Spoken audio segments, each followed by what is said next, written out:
Hello जय हिंद। बहुत सारे बीएड, सीटेट, डीएलएड किए हुए हमारे जो भी अ, शिक्षक बनने की तैयारी कर रहे हैं, हमारे जो भी साथी हैं, उन सभी के लिए एक ज़रूरी वीडियो है। आप ध्यान से इस वीडियो को देखिए। यदि आप बार-बार प्रयास कर रहे हैं, आपका सीटेट नहीं निकल रहा है, तो ये वीडियो देखिए। एक सही रणनीति के साथ, सही समझदारी के साथ आप कैसे सीटेट को बहुत आसानी से 3 महीने की तैयारी में आप सीटेट को बढ़िया से 120 प्लस नंबर ला सकते हैं। तो नमस्कार, मेरा नाम है विवेक पांडे और आप देखना शुरू कर चुके हैं टुडे एग्जाम स्टडी का यूट्यूब प्लेटफॉर्म। सीटेट जुलाई 2025 आने वाला है, आप सभी जानते हैं, सब उसकी तैयारी कर रहे हैं। और बिना कोचिंग घर बैठ करके, कि आप कोचिंग ना करें और घर बैठ के सेल्फ स्टडी से आप कैसे सीटेट की तैयारी करके 120 प्लस नंबर ला सकते हैं और इस बार आपका 100% सीटेट क्वालिफाई करेंगे आप। तो कैसे आप कर सकते हैं ऐसा? तो आइए देखते हैं, एक-एक करके समझते हैं कि क्या रणनीति होनी चाहिए, क्या स्ट्रेटजी होनी चाहिए कि हम सीटेट को बहुत बढ़िया और अच्छे नंबर से क्वालिफाई कर पाएँ। सबसे पहले, यदि आप इस चैनल पे नए हैं तो चैनल को सब्सक्राइब कर लीजिएगा। वीडियो को लाइक शेयर करते रहिएगा ताकि जो भी वीडियो बने वो आप तक आसानी से पहुंच जाए। किसी भी एग्ज़ाम की तैयारी करने के लिए थोड़ा उसके बारीकियों को समझना ज़रूरी होता है। एक डेटा है हमारे पास, आप इस डेटा को ध्यान से देखिएगा। ये डेटा है सीटेट दिसंबर 2024 का, ठीक है? 2024 का ये डेटा है और इस डेटा में आप देखेंगे कि टोटल जो रजिस्ट्रेशन किए हैं वो 6,86,197 लोग कुल रजिस्ट्रेशन किए हैं पेपर 1 में। ठीक है ना? आगे हम आपको बताएँगे कि पेपर 1 कौन दे सकता है, पेपर 2 कौन दे सकता है, पेपर 1 के लिए क्या एलिजिबिलिटी चाहिए, पेपर 2 के लिए क्या सब्जेक्ट कॉम्बिनेशन क्या होना चाहिए, सब बात करेंगे हम आगे आपसे। पहले ये समझ लीजिए कि सीटेट दिसंबर 2024 का जो एग्ज़ाम हुआ है, उनमें कुल 6,86,197 लोग पेपर 1 के लिए रजिस्ट्रेशन किए थे, जिसमें एग्ज़ाम में अपीयर हुए 5,72,489 कैंडिडेट।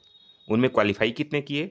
1,38,389 कैंडिडेट एग्ज़ाम में क्वालीफाई किए हैं। यानी देखिए कि कितना कम रेशियो है क्वालीफाई करने वाले कैंडिडेट का।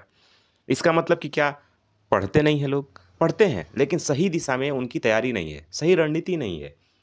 तो एक सही रणनीति के साथ आपको तैयारी में जुटना है।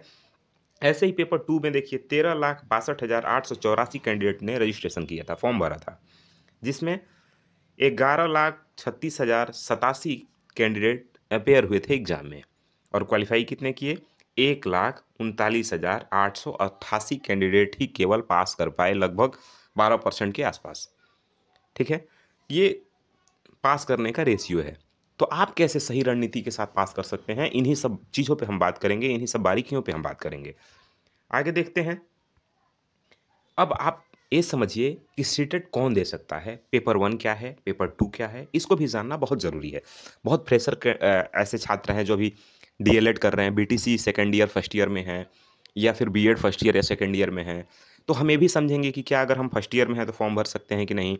अगर सेकंड ईयर में हैं तो भर सकते हैं कि नहीं? क्या भरने के लिए पास होना ज़रूरी है?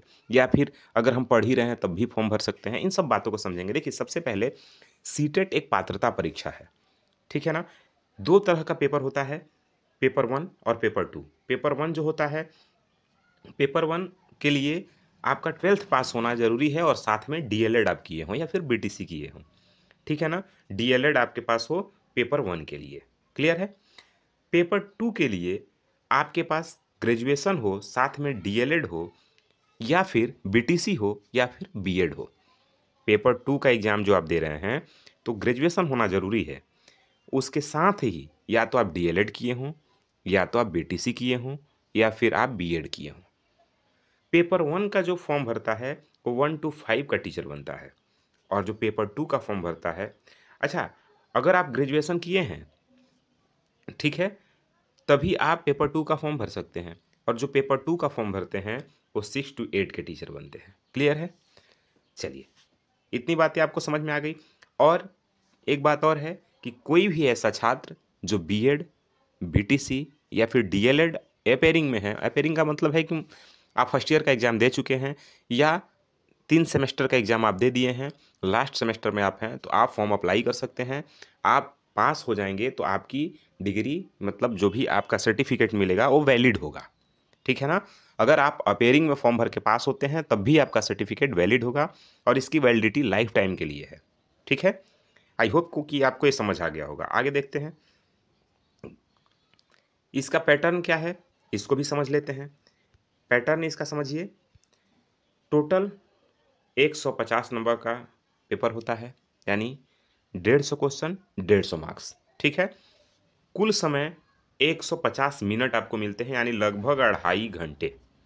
150 क्वेश्चन करने के लिए आपको कुल 2.5 घंटे का टाइम मिलता है, यानी 150 मिनट का समय मिलता है। जो पेपर होता है वो ऑफलाइन मोड में होता है, यानी OMR शीट पे होता है। OMR बेस्ड होता है, आप जानते हैं कि ऑफलाइन जब भी हम एग्ज़ाम देते हैं तो OMR शीट पे ही देते हैं। निगेटिव मार्किंग नहीं होता है, यानी आप 150 क्वेश्चन अटेम्प्ट कर सकते हैं, कोई दिक्कत नहीं है, क्योंकि निगेटिव मार्किंग नहीं होता है इसमें, ठीक है।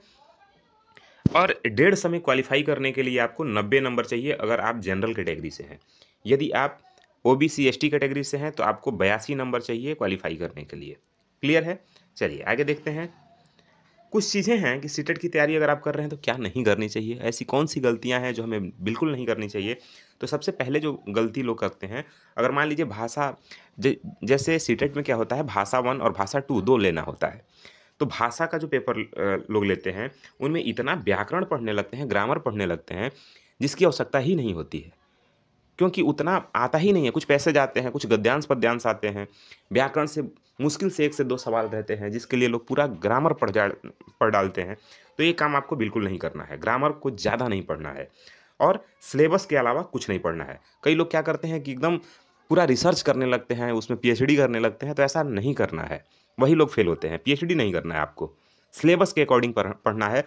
सिलेबस आपको दिया गया है, मैं भी सिलेबस यहाँ पे वीडियो एक बना दूंगा, या फिर आप साइट पे चले जाइएगा उसके वेबसाइट पे CBSE के, और वहाँ से जा करके सिलेबस को डाउनलोड कर लीजिएगा। सिलेबस के अकॉर्डिंग एक एक सिलेबस को देखते हुए, एक एक टॉपिक को देखते हुए, उस टॉपिक को सर्च मार के किताब से, यूट्यूब से, कहीं से, किसी भी सोर्स से आप उसकी तैयारी करिएगा। PhD मत करिएगा उसमें, ठीक है। तो ये गलती नहीं करनी है।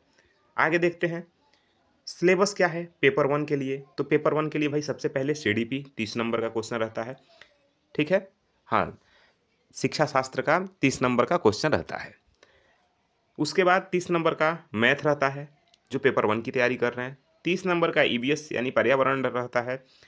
उसके बाद 2 लैंग्वेज आपको लेना होता है। जो लैंग्वेज आप पेपर 1 में ले लिए वो पेपर 2 में नहीं लेंगे, और जो पेपर 2 में ले लिए हैं वो पेपर 1 में नहीं लेंगे। क्लियर है? जैसे फर्स्ट लैंग्वेज अगर आप हिंदी ले लिए, ठीक है ना, फर्स्ट हिंदी ले लिए तो सेकंड आप इंग्लिश ले लीजिए, या फर्स्ट इंग्लिश ले लिए तो सेकंड हिंदी ले लीजिए। मतलब दोनों में हिंदी नहीं रख सकते हैं आप, दोनों में इंग्लिश नहीं रख सकते हैं आप। एक में हिंदी ले लिए तो एक में संस्कृत ले लीजिए, एक में हिंदी लिए हैं तो एक में इंग्लिश ले लीजिए, या एक में इंग्लिश लिए हैं दूसरे में संस्कृत ले लीजिए, ठीक है ना। क्लियर है? इस तरह से कुल टोटल 150 नंबर के क्वेश्चन होते हैं, 150 क्वेश्चन और 150 नंबर के, यानी एक क्वेश्चन 1 नंबर का, ठीक है। पेपर 2 का सिलेबस देखिए। पेपर 2 में 30 नंबर का CDP रहता है, शिक्षण शास्त्र, ठीक है। 60 नंबर का SST या फिर साइंस एंड मैथ रहता है। तो ये क्या है, जो बच्चे ग्रेजुएशन आर्ट से किए हैं वो SST लेते हैं, यानी सामाजिक विज्ञान लेते हैं। जो साइंस से पढ़े हैं वो मैथ साइंस लेते हैं। 60 नंबर में यदि आप SST से हैं तो कुल 30 नंबर का जो क्वेश्चन होता है वो इतिहास, भूगोल और नागरिक से होता है। हिस्ट्री, पॉलिटी और ज्योग्राफी से 30 क्वेश्चन रहता है, और 30 क्वेश्चन उसके पेडागोजी से रहता है, ठीक है, ठीक है। उसके बाद 30 उसके पेडागोजी से रहता है। फिर पेपर 1 लैंग्वेज आपको लेना है, एक लैंग्वेज आपको लेना है जो 30 नंबर का रहेगा। फिर लैंग्वेज 2 आपको लेना है जो 30 नंबर का। आप ध्यान रखिएगा, सबसे ज़्यादा आपको ध्यान जो देना है वो ये देना है कि आप जो जो लैंग्वेज 1 ले लेंगे वही लैंग्वेज 2 में नहीं लेंगे आप। एग्ज़ाम देते वक्त भी आपको ये ध्यान रखना है कि यदि लैंग्वेज 1 में आप हिंदी लिए हैं तो आप लैंग्वेज 1 में हिंदी का ही पेपर सॉल्व करें, ना कि इंग्लिश का करने लगें, या फिर लैंग्वेज 2 में आप हिंदी करने लगे। समझ आ रहा है? देखिए कई बार क्या होता है कि आपने लैंग्वेज 1 में हिंदी लिया है, लैंग्वेज 2 में आपने इंग्लिश लिया है, लेकिन जब आप पेपर देने जाते हैं तो आप लैंग्वेज 2 में हिंदी सॉल्व कर देते हैं और लैंग्वेज 1 में इंग्लिश सॉल्व कर देते हैं, तो एक गड़बड़ हो जाता है। इसी वजह से कई बार लोग नहीं पास कर पाते हैं। तो ये बातें एग्जाम के समय हम आपको फिर से समझा देंगे। ठीक है, उसके लिए इस चैनल को आप सब्सक्राइब कर लें ताकि वीडियो बनेगा तो आप तक आसानी से पहुंच जाएगा। ठीक है, चलिए आगे देखते हैं। तैयारी शुरू कैसे करें? तो सबसे पहले भैया आप लोग ये काम करेंगे कि सिलेबस को बढ़िया से ध्यान देंगे। ठीक है ना, सिलेबस को एकदम बारीकी से आप ध्यान देंगे। आपको मैं बता दिया हूँ कि सीबीएसई के साइट पे चले जाइएगा और वहाँ से जा कर के सीटेट का सिलेबस डाउनलोड करिएगा। उसके बाद जो दूसरा काम आपको करना है वो ये करना है कि PYQ यानी प्रीवियस ईयर क्वेश्चन पेपर को एकदम ध्यान से पढ़ना है। 2020 से लेकर के अभी तक का प्रीवियस ईयर क्वेश्चन आपको एकदम बारीकी से देखना है। और उसके बाद तीसरा काम करना है प्रैक्टिस सेट। और आपको प्रैक्टिस सेट जब तक एग्ज़ाम है उस दिन तक आपको प्रैक्टिस सेट लगाना ही लगाना है। ठीक। अच्छा, ये बातें उन बच्चों के लिए नहीं है जो एकदम फ्रेशर किताब उठा रहे हैं। अगर आप फ्रेशर हैं, पहली बार लगे हैं एग्ज़ाम में, तो पहले कॉन्सेप्ट समझिए, फिर PYQ तो आप देख ही रहे हैं, उसके बाद कॉन्सेप्ट समझिए, फिर प्रैक्टिस लगाइए, फिर प्रैक्टिस सेट सॉल्व करिए। समझ गए? तो तैयारी सबसे पहले आपको सिलेबस देखना है, फिर PYQ करना है, फिर कॉन्सेप्ट समझना है, फिर प्रैक्टिस करना है। क्लियर है? चलिए आगे देखते हैं। हाँ, अब एक बात और, जो बच्चे पेपर 2 की तैयारी कर रहे हैं वो 2 चीज़ को ध्यान में रख के चलेंगे। पहला जो ध्यान में रखना है वो NCERT और दूसरा PYQ। ये क्या है?